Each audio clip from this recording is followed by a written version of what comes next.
Yep. Hi everyone. Welcome to FTP Protocol or Free to Play Protocol. I'm with unknown name as he's rebranding at the moment, but I'm sure he'll figure it out soon. We're Going gonna on, ladies and gentlemen? Paladins.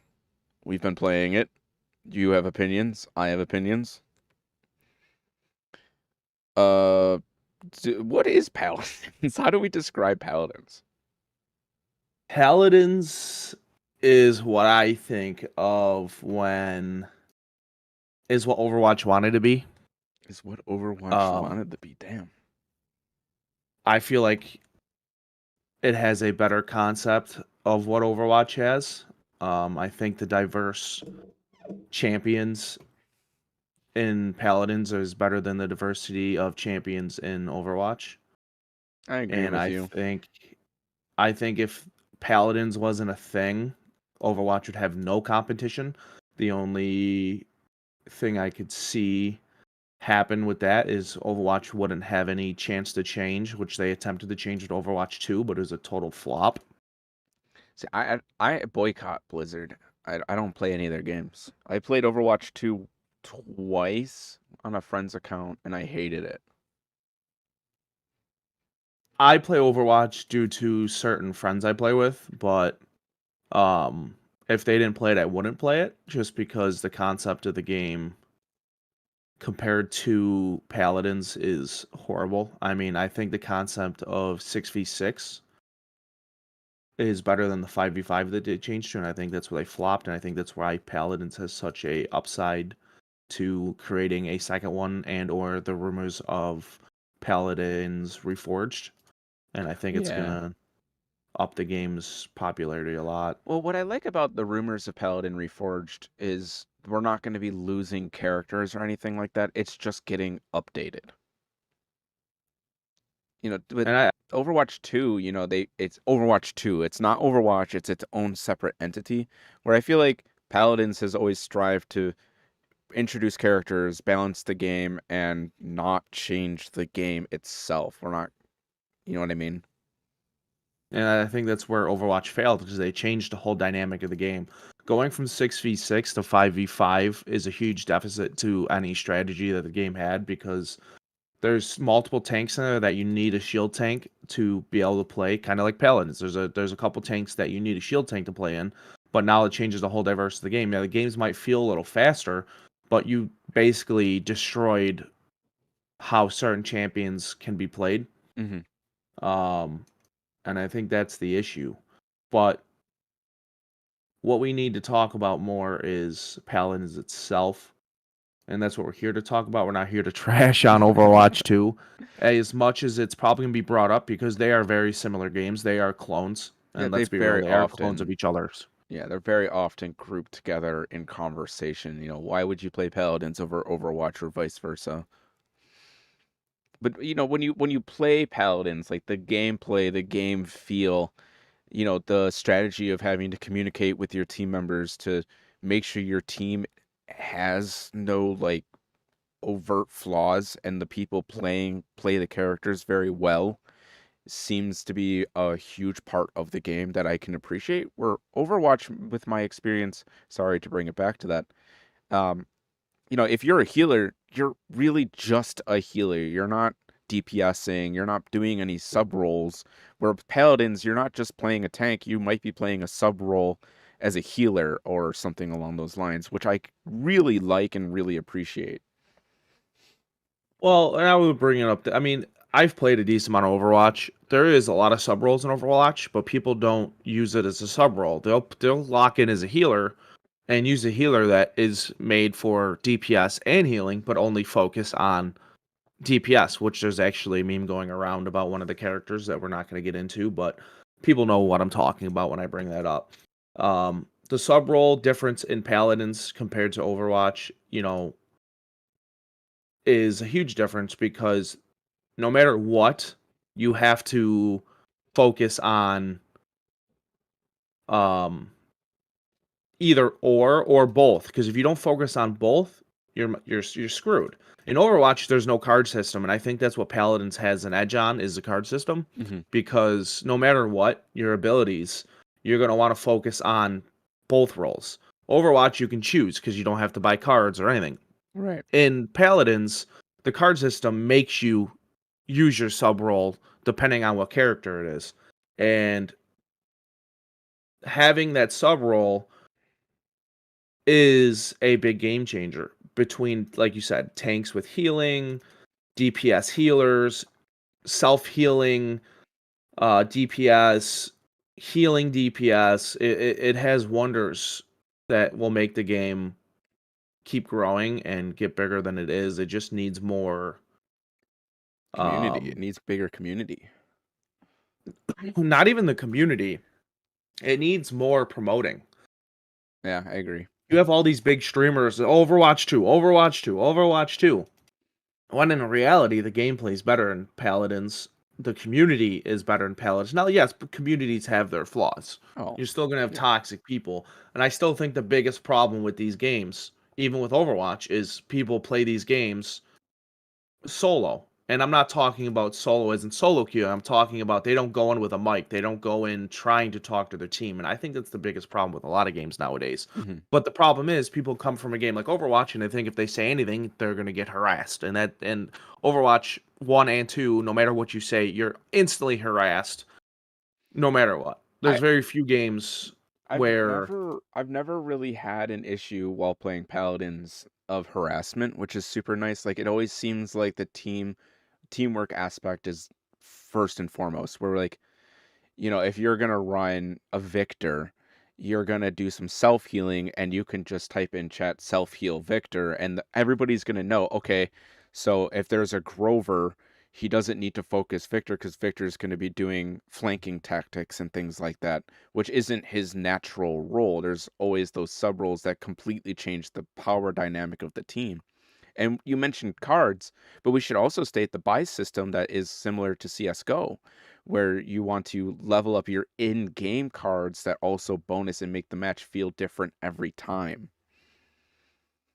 yeah, I think that's a big hitter for me because I played a lot of CS:GO. It makes you think, and you got to look at the other team comp. The fact that you can look at the scoreboard and see what they're building helps you choose what you want to put towards yours. Or say you have a tank that's got a shield. You're gonna want to get Wrecker because Mhm. Wrecker just destroys shields, and you don't. And it's not like everybody you're gonna play against has a shield tank, so you don't have to do Wrecker that game. You can do more of self heal or kill to heal or Yeah, it changes the game because you're not doing the same exact thing every time. Now, don't get me wrong. I've played it where I've played healers or certain tanks where you have to do the certain cards every time. right. But that comes with the support role and the front line role. You have to do things that are going to benefit your character. So if you're playing a tank, you're going to want more health. You're going to want to have your shield generate better. You're going to want, better abilities to build what you're doing as your role. Now, DPS and healers, they can switch it up. Yeah, But for the typically. front line and support, you really can't because you need those certain cards. Now, you might get them in different orders depending on how your team's playing. But, as a support and as a front line, I still think you need those certain cards. But it still makes the game feel different because you're not buying each one the same time. Like, this is the card I got to buy first. This card I got to buy second. No, it, Right. it changes depending on how the game's going. Because one of the things I noticed is with the card system, you can build 6 decks. So you can have 6 different types of ways to play that character, and you'll always change up how you play that character depending on what you're going up against. There's a big difference between fighting a Fernando and a Grover or a Fernando and a Khan. Um, every single time it's like, okay, I'm gonna need to run a lifesteal and veteran or something along those lines because maybe you're fighting an Inara, so having, lifesteal is greatly beneficial in that regard because Inara's health pool is insane and you need to bump up your health bar. And things like that make a huge difference in how you construct a team in every single situation. And I love that about Paladins. Like the characters themselves are not only special and unique, but you get to make them even more special and unique multiple times every time you play them. Unless you're me who finds builds that I like and I use it constantly, but That's talking just about maining. builds talking about builds though, I feel like you don't see a lot of people with the same builds. I don't think there's a meta per se for each character because you can go on YouTube or any other site, Reddit, anything, Hmm. and look up builds and you could play it and they say it's the meta and that's what everybody uses and your game style it could be trash. Right. I'm against meta game styles. I'm against doing what everybody else does. I always try to build my own build. Hmm. But I still, no matter what, every amount of games I've played, I don't see people using the same build. Everybody has their own build to their own play style, and that's what unique. You go to Overwatch, everybody has the meta. Hmm. The meta champions, the meta gameplay, everything you gotta do. Paladins, it's different. Everybody has a different build, so it changes Well, the meta of the game. I was Because you're very not gonna get the surprised. same Grover, you're not gonna get the same Fernando, you're not gonna get the same Drogo. Hmm. The only meta in this game that we'll get to later that angers me is 2 characters, but we'll get to that later. Um, Well, but I mean, okay. What was really surprising is when we full stacked and I was using a Saris and our team at first was like, Saris? Really? And then I was like, yeah, I'm going to lock people's down and so they can't use their abilities. I'm going to stun. And I'm not a focused healer, but I'm still a healer at the end of the day. Like, I do my healing part and I also do my shutdown part. Like, I'm playing jungle as a healer, which is very odd for most people, but that comes with the territory of what Paladins is. And that is not a meta based game. It's not. I love that. what I what also I enjoy is, we had a lot of talk before we played with a 5 stack, who we thought were good characters, who were like, "Oh, we're never gonna play as them. They're just horrible." And, I've seen, after the 5 stack broke and you had to get off, Hmm. there's certain characters that we thought were absolutely horrible that I've watched a couple of these kids just go off with that I would Maeve. never thought of used in my life, like Dredge. Hmm. Dredge, people, we were like, oh, he's bad. Yeah, the kid went 27-0 with like 32 assists, That's insane. and that was 27 kills with 32 assists. He had like 9 solo kills, That's really impressive. and it goes to show you that a group of people might think certain characters are bad, but then one person come along and absolutely dominate a game with them, and you're like, okay, maybe I'm just playing him wrong, or I don't understand his mechanics enough to build up those kills, or it's interesting to see because in Overwatch there's characters that people don't use Right. at all, Hmm. and in this, I was going into like, well, these characters I'm never going to use, but now after seeing that, it's making me rethink of like, okay, this isn't Overwatch. These characters all have a special role, and you find out the right card system, the right way to play them, you can dominate a match. Like Maeve, like I don't like Maeve personally. I don't play as a Maeve, but when you see an elite player using a Maeve and they're going 26-0, it's supremely impressive because Maeve is a very difficult character to learn. Or a Xin. Xin is also a very difficult character to learn, but people absolutely devastate when using Xin. And that's another thing I really enjoy about Paladins is there is a level of balance to every single match. Like you can get absolutely stomped, but at the end of the day, if you would have chosen different cards, if you would have chosen a different class, because you load into the game with your build, right? You have your 15 stack cards, then you're prompted to select a class, then mid game you're told to buy more class items. So like everything compounds throughout the match and you're always thinking, you're always being strategic, and there is no point where you have to stop and you can just be like, I'm just going to play this like Call of Duty, because if you play it like Call of Duty, you're going to get slapped. It's not Oh, going to work. 100%. And that's the problem is you do got people that come in and be like, I'm gonna be Victor or I'm gonna be Vivian and play like Call of Duty and get trash and never pick the game up again Right. because they're used to just owning people, and that's the problem. And if people would give the game some time, and not play it like another game they've played, and even Overwatch. Mhm. Like, yeah, I've taken some comparisons from Overwatch, playing Fernando and then playing as I forgot his name in the tank because I haven't played in forever over there. They're basically the same character, but they still play differently because of the dynamic of the game. Mhm. I feel like in this conversation, we've kind of just astuded that Overwatch is like super basic, and if you want a hardcore experience, you play Paladins. Even though it has like a childhood aesthetic, like a more cartoony aesthetic, it is way more involved. I wouldn't say cartoony aesthetic. I'd say more of the natural anime look. Okay, I can respect that. Overwatch is more of the yeah, it's got a little bit of the anime in it, but it's toned down. You Hmm. look at Paladins, there's a lot of like Bomb King. He's Right. a giant bomb. Yeah. Grover, big tree. Like it's just you wouldn't see something like that in Overwatch. You only realistically like if you say anime, the one guy who's a giant robot, but he's a security robot, so it plays into the lore. But this is more of fantasy and anime Hmm. compared to more of a realism type in Overwatch. Right. And the more I play Paladins, the more I'm liking the anime aspect because it gives a difference to the characters. Hmm. Yeah, that's true. And they even have like voice dialogue and lines, and you can unlock more voice dialogue and lines and things like that that really do play into the more of a anime aesthetic, more of a comical feel. Like the characters don't take everything super seriously. And each skin has its own voice line. Hmm. And it's Yeah, multiple voice lines. It's not just one.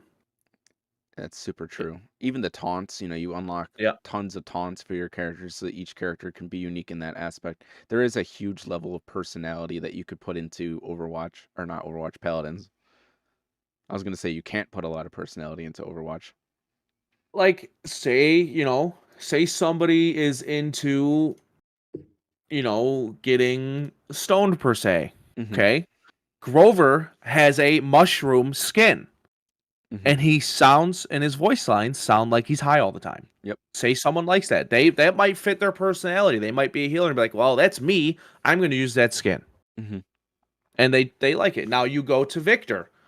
There's a skin that is Doom guy Right. essentially.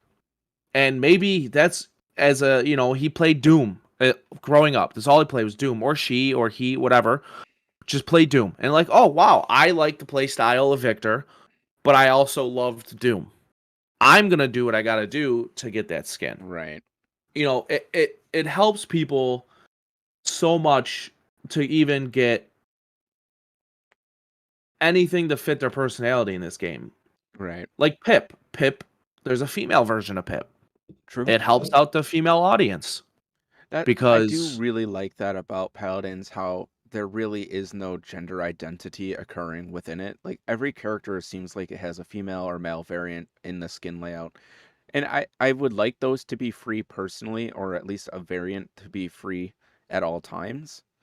But I do really like the fact that like there's a female version of Lex. There's all kinds of really fun characters that you can mess around with and really build it out to be your own. I think that's what a lot of games are missing. I agree. But But this game is free to play. What do you and think of that's the the pay to play? biggest thing. Pay to play, I don't have a problem with it. I mean, pay to play as in like buying the game or pay to play as in Like, it has a battle pass. You have to buy the chests. You have to buy the diamond currency in order to open chests. if it's free to play, I don't mind it. I would spend probably, depending on how much hours of the game I have, or if it's a game I'm just picking up and I kind of like it, I would probably pay to the amount of what a normal game costs. Hmm. Um, So you don't think that this game's pay to play is egregious? It's not too aggressive. Like anybody can still pick it up and have a good time. yeah, yeah. With the weekly characters unlocks you get is Oh, the biggest thing. the rotations. The rotation of the weekly free players is the biggest thing because it's gonna give you the aspect of okay, well, I wanted to try this person. I was gonna buy the money to get him, but now I realize he sucks and I don't like how he plays. So that saves you from spending the money. Right. Or you don't have to spend any money at all because, like, okay, he's in rotation. I'll find another character when he's not in rotation. It makes you play a diverse set of characters because with the weekly rotation, you can play different characters each week, and Right. it helps you get a diverse sense of the game and a diverse sense of characters, What what and that's I the biggest thing. what I personally really like is even though this game's free to play and there's a pay to play aspect, the Trials of the Realms are free and every single character can be bought with in-game currency. And the in-game currency is not hard to get.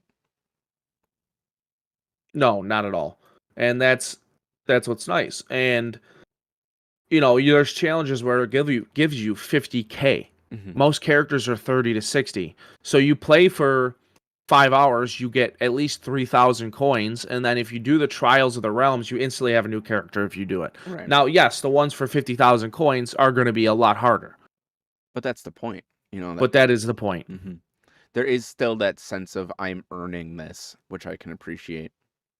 But free to play games are great in an aspect of you get to play it for free, but people need to realize for development and updates and continuing to support the game, they have to make money somehow. Hmm.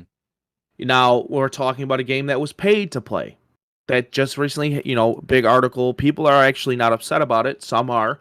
I don't mean to take the focus away from Paladins, but Squad, you had to paid to play the game. Hmm. It's been out for 8 years.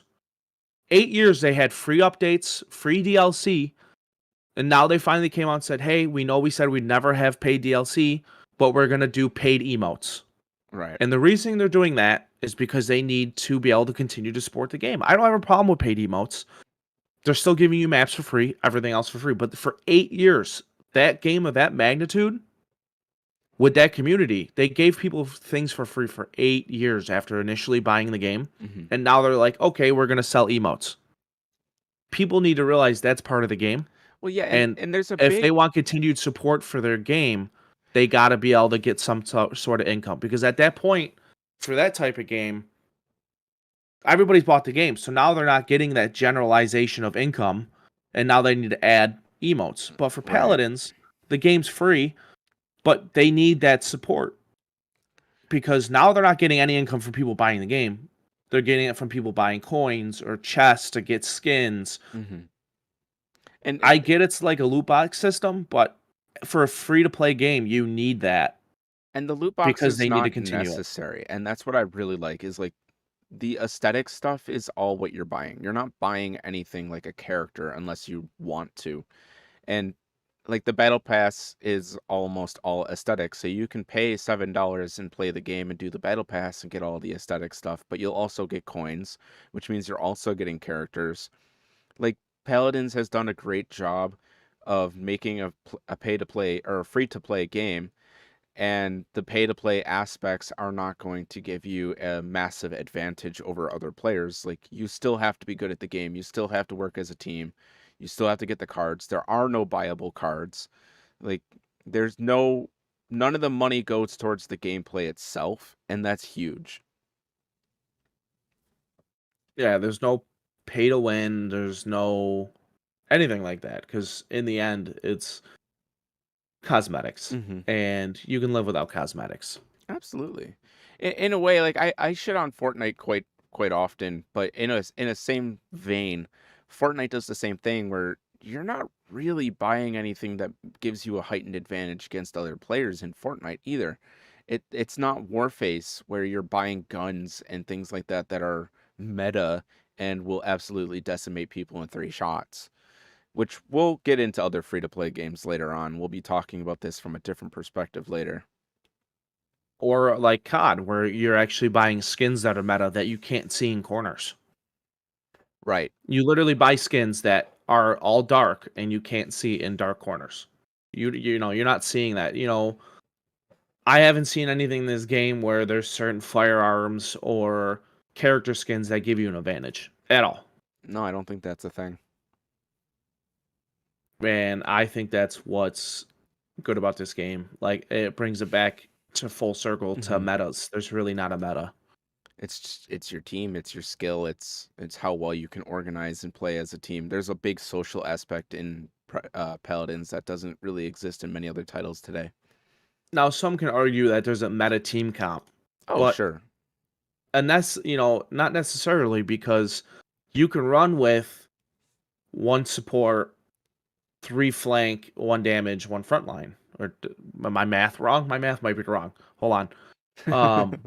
But it comes down to you can make a team comp of anything, and if you have competent teammates or teammates that communicate and know their role, hmm even with one healer, you can win. I mean, we played a game where we played as 4 healers just for the fun of it, and we got stomped out. We couldn't even heal fast enough because we weren't doing enough damage output. hmm They saw that we were running 4 healers, and all they had to do was use character abilities to stop our healing progress, decrease our healing output. And as soon as they started doing that, the splash damage on top of it, we were done. There was no chance. We got hit once, we were done. Yeah, like some of the game footage that you got too. Pip. They're seeing it. Pip was absolutely destroying us. hmm And we ended up playing that Pip again. And instead of me being a healer, we had, I was a DPS. I think I was Vivian. And I mean, I just destroyed that Pip. And he was like what, 15-1 and something? I can't remember the numbers, but after that he went 1-7. The next game we played him. Right. He absolutely dominated the game against our 5-stack. And then we changed our team comp to what we would normally do instead of just messing around and being 4 healers, and he went 1-7. He was the best player in the game the way we played, and Yeah. then he absolutely went 1-7. We absolutely crushed them after that point. And that just comes down to, we were 5 stacking, we didn't know each other's play styles just yet. And then once we finally organized our play styles, that was it. Like we didn't have any more issues.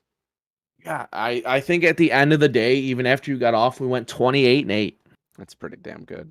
What is insane. Like we lost our first match, then we hadn't lost a single match until the very end. Yeah.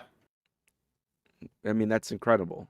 And that's just speaks to like the volumes of what Paladins is capable of. You stack up with your team, and most people are, unless they're really good and they can read their team very well, aren't going to be able to stand up against you. And you're not going to have any trouble until you get against another stack or people who are communicating. And I think that's the reason why I don't solo queue in this game. And let's be honest, solo queuing in any game is horrible, but in this game specifically, the only, jumping back to the community topic, people don't talk. Yeah. It's a team game, and that's my biggest pet peeve with a lot of team games. People go into solo queue, but they still don't talk. Like you're playing I mean, I'm also super competitive, and you're playing a game where you need to communicate with your team and nobody says anything. hmm Glad nobody, well, I'd rather have people not say anything than be toxic and talk trash to each other. But I think something that needs to change in the world of team gaming, if you solo queue, talk to your teammates. Yeah. Yeah. 85% of you probably have a microphone of some sort. Talk to your teammates If you're on PC, just type. Type. and just type. Like it takes you out of the game for 30 seconds, or if you're super fast to typing, couldn't even take that long. Do it in your death. But communicate with your team. It would make so many solo queue games better. I don't understand. It's one thing I don't Well- understand is why would you go into a game knowing that you need to communicate And then and not talk? Yeah. Especially ranked games. Not even talking about non-ranked games. We're talking about ranked games. I would Like- say just in general, like growing up playing like Halo 2, Modern Warfare 2, everybody put on their mic. Everybody was chit-chatting. Like, and if you want, so many people think they're going to be like, oh, I'm going to be the next Shroud. I'm going to be the next. No, Shroud isn't just a good gamer. He's good at being a team member. It's more than just skill. Like, you can have all the skill in the world, and if you're the shittiest teammate and you're toxic, nobody's going to want to play with you. Nobody's going to want you on their team. No, not at all. And I think it's not a problem, but we grew up with LANs. We grew up with everybody in Halo talking, everybody Mhm. wanting to talk crap to the other team. Yeah, you still talk trash to your own teammates, but back then everybody wanted a mic. Everybody had to be able to talk. I had an Xbox 360. I need a mic. I need a mic. No matter whether it was a side piece, just a little mic so I could hear my teammates and talk, I wanted to talk. Right. I wanted that interaction.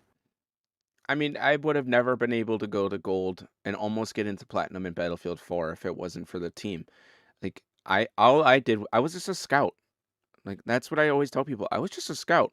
And then I talk to somebody who actually understands MLG and competitive gaming, ranked gameplay, I say I'm a scout. They're like, dude, I want you on my team. You're probably really good at organizing coordinates. You're probably really good at directing the team. And that's what I did. I put the sniper up in their position. I paid attention to where the enemies were coming from. What was their flank opportunity? What was their pincer opportunity? That's what I did. And I don't see that anymore. And I fell off of multiplayer because of it. Everybody's toxic. Everybody's yelling at each other. Call of Duty is super fast paced. Nobody's organizing their team. And I was like, okay, competitive is dead. Well, how is competitive bigger than ever if nobody knows how to talk to each other? It's weird. It's very weird.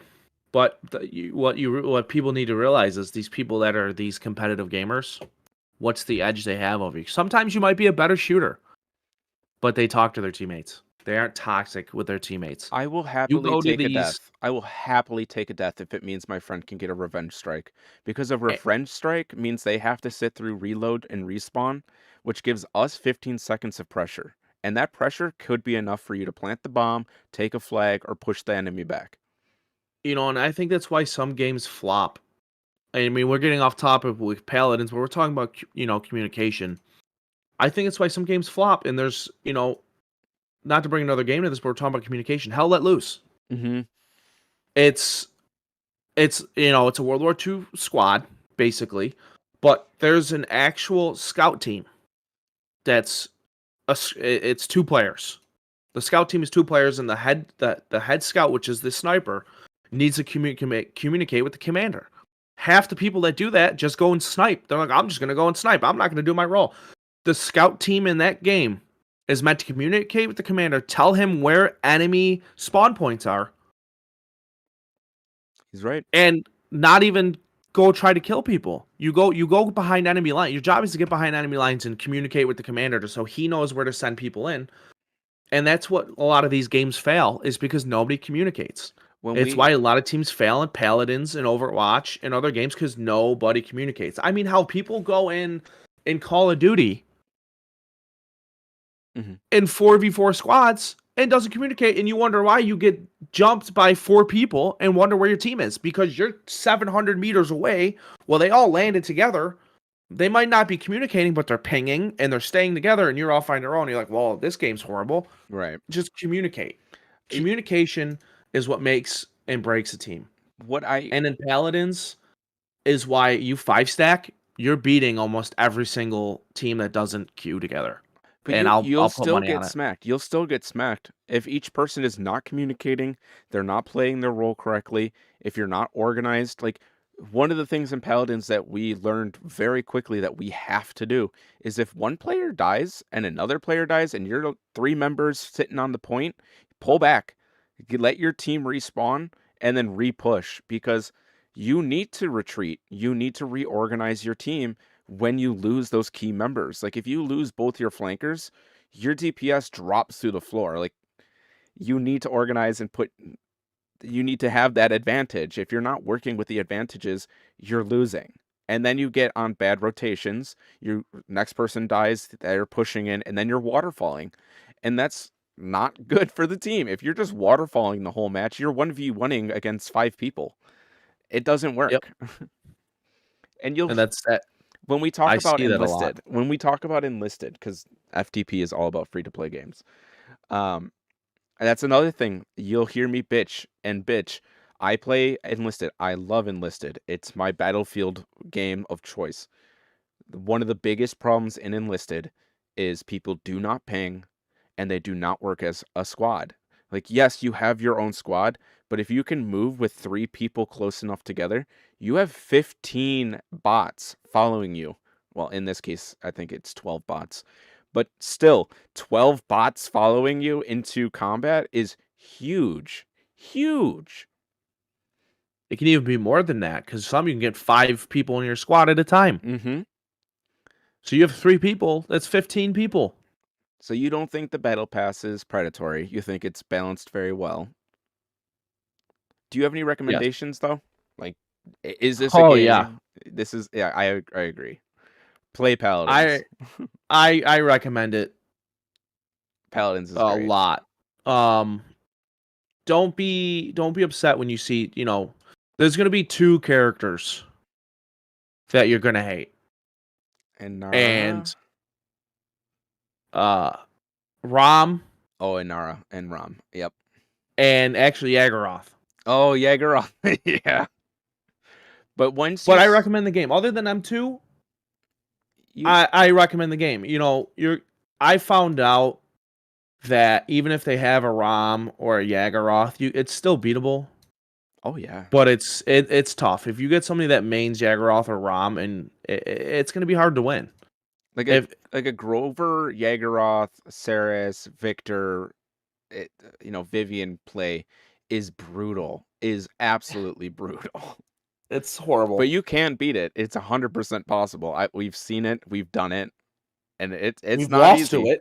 Yeah, we've lost to it many of times. I've came to close to smashing my mouse plenty of times Mhm. playing a Rom. Not so much Yagharoth, but a Rom. Um, Now you play a Jaegeroth, like you understand him a bit more. I still suck with him. Right. He's I, tough. I just try to give everybody ringworm. Well, in conclusion, I guess what we're saying is Paladins is great. Give this game a chance. It's not gonna hurt you. It's free. It's Just free. try it. And thank you for watching the first episode of FTP Protocol. Peace out, y'all. Peace out, man. Oh, that was the wrong button.